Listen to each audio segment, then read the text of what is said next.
Hello everyone, this video is to help you complete your IXL assignment, Y.6, graph a line from an equation you in the slope intercept form. All right.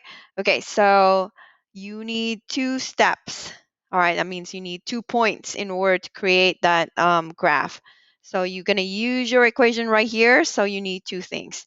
Number one, the first thing you need is your y-intercept. Okay, so the y-intercept is the number with no x, and that's what you're going to use as your first point.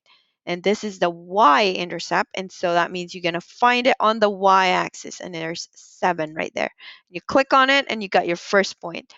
All right, now you just need your second point, and don't worry about this line moving around. You're going to use your slope to find your second point, and remember, the top number is your rise and the bottom number is your run. And so that tells you how you're going to move. That way you can find your second point. So you start where you have your first point, and it's telling you to rise 1. So you're going to go up 1, 1, but don't click on it because you still need to run. And you go 1, 2, 3, 4, 5, 6, 7, and 8. There you go. Click on it, and IXL connects those points for you and draws the line. There you go. Now you're going to go to the next one right here. So this is a second good example right here. Again, we start with our y-intercept, and our y-intercept is right there. It's just that one right there. It's +1. And you just click on the +1 on the y-axis. It's y-intercept, so you stay on the y axis, not on the x. All right, so you got your first point. Now right here is your slope. It's 5, and we need to have rise over run. So that means we need to rewrite this 5 as a fraction. And every time you only have one number, make it over 1. All right, top number is your rise, bottom number is your run, and you're going to use that to find your second point. Okay, so I'm right here at 1. I go up 5, so I count.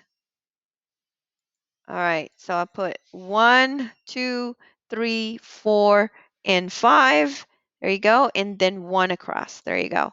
Don't interchange them. If you interchange your rise and your run, you will have a wrong graph. Say you went up 1 and then 5 across, that will be wrong. Okay, then IXL will mark you wrong, of course. All right, so same thing right here. So I'm going to skip this example here, and let's move to another one right here. So look right here, y=8x. Okay, now I don't see my y-intercept, Miss Amora. It's because it's invisible, and when you don't see it, it's an invisible 0. So that means you start at 0, and then again your slope is 8, so it needs to be rewritten as a fraction, and that becomes 8 over 1. Okay, and so I'm going to count 8. 1, 2, 3, 4, 5, 6, 7, 8. And then I run across 1. And there you go. All right. And then I just press enter. And super. All right. Now the next one is our negatives. So this is a good example here. All right. So negatives, they look complicated, but not really. Okay. So you follow the same steps. Okay. So there's your y-intercept. So you're going to put your first point at -2. Then your slope is -1 over 4. Okay, I'm going to rewrite my slope right here. I'm going to put the negative where the 1 is. That way, that will remind me that when I rise, instead of going up, I go down, and I go down 1, and then I count 4 across. 1, 2, 3, and 4. And there you go. And you can see your graph, it's a negative slope. It is going down. That's how you know most likely you did it correctly.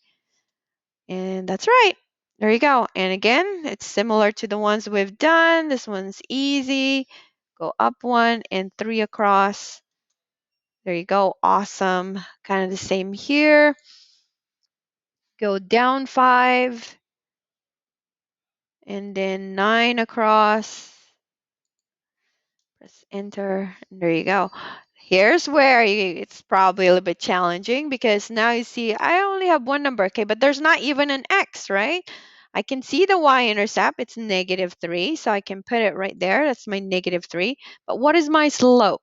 Okay, if you don't see the x, that means your slope is 0. 0x minus 3. All right, this is different from the x because when there's an x, it's still an invisible one, but this time it's 0. So that means it's just a flat line, remember? 0 is a flat line. And so you just go across, and there you go.